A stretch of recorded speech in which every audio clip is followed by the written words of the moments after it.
What's going on, YouTube? In this video I'm going to talk about the AFM problems the GM trucks have. This is 2007 GMC Yukon, and I had the lifter 1 get stuck, which is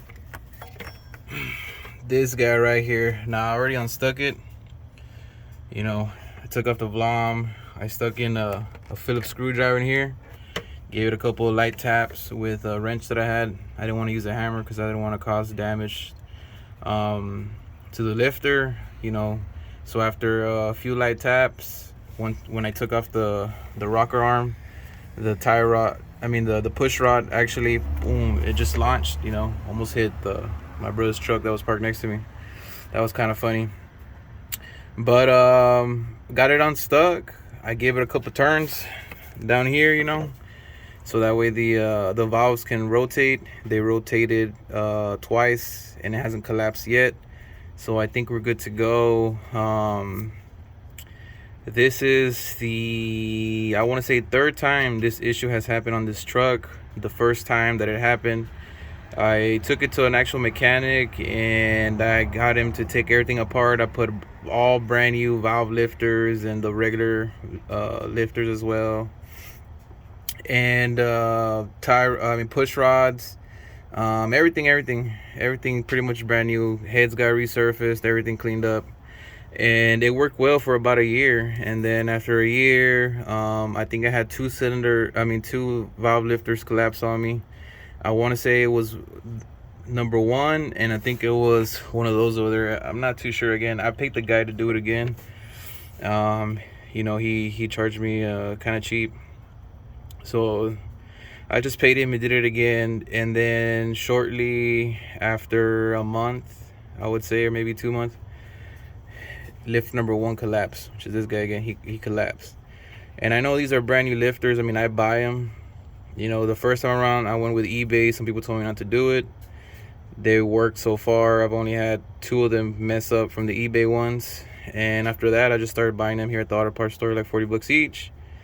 Can't remember the name of the brand, but it's a good brand. So I put those in there. So I know this lifter here is a good lifter in terms of age. It's not an old lifter. Hasn't been on this truck since it was built. It's less than a month old.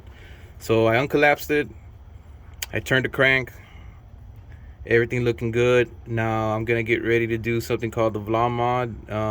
If you guys have spent some time on YouTube, I think the guy's channel is called Craze Performance. He does a modification to the Vlom, which is this guy right here. Now he says that you need to remove or cut open the gaskets that are in these little holes. Let me see if I can, those right there. But on mine, for some reason, I guess the guy that I took, the mechanic that did the work on this the first 2 times, he didn't even use the gaskets. He just used the, I guess, gasket maker. As you can tell, there's some residue on there. So I'm probably gonna do the same. I think those holes look great. They're wide open. As you can see, they're not clogged up or anything. And I think that's better in the gasket. So I'm gonna stay with that. And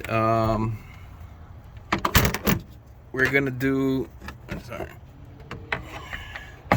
the Vlom mod, which is we're gonna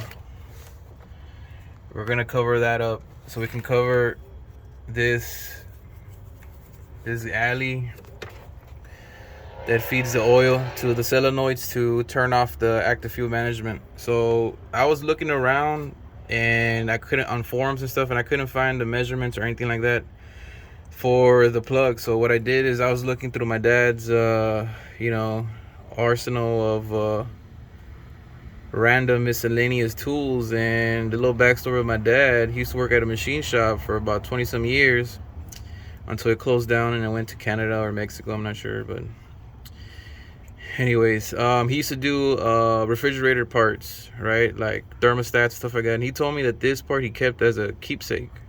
It's one of the parts he used to make, and this is to make a thermostat. He would say that he would build these, send them to Mexico, and then they would put some powder in there, and then they'll get pressed. So I know this thing can handle the heat. Now this thing was, it wasn't drilled. I drilled a hole in it because this one actually fits in there perfect. If I put it in there, With a little bit of pressure, it'll slide right on down. Now it's a little bit too big, so I'm gonna have to grind it down about this much, I would say. So it's a little bit of playing around with it. I just want to make sure that all the threads on there are clear from this, so when I put the oil pressure sensor back on, there's no issues. I might make that hole a little bit wider, I'm not sure, but I think it's fine. But anyways, the measurement on this in terms of width is right under 1/2 inch. I think it measured 5/65 of an inch, and on the calipers, I have a picture. I'll probably upload it when I post up this video. That way you guys can see for yourself. And yeah, that'll be it for this video. One more thing I wanted to include is that I did take the ECM off. As you can tell, the ECM is not there. I sent it in to get it tuned to remove the active fuel management, and I used lt1swap.com. They're pretty fast. I shipped it in priority mail. They got it, tuned it, next day they sent it right back to me. Now at the time of this video, I still haven't gotten it. It's on its way. It should get here probably tomorrow. So I'm gonna go ahead and do all this, put everything back together, and then tomorrow just slap on the ECM when it gets here, and then I should be able to turn this bad boy on and start going for a ride. Again, big thank you to Craze Performance for the free information that he shared. Thank you to lt1swap.com for offering a very affordable service. I think it's only 50 bucks. Now, I'm not sponsored by any of them. I'm just giving a shout out because this is very helpful. It's very useful. A lot of the tuners where I live, they want to charge like $150 plus $200 just to do that. So he saved me some money. That's it, guys. Hope you guys enjoyed the video. Use this information as you please. It's that simple. Peace out.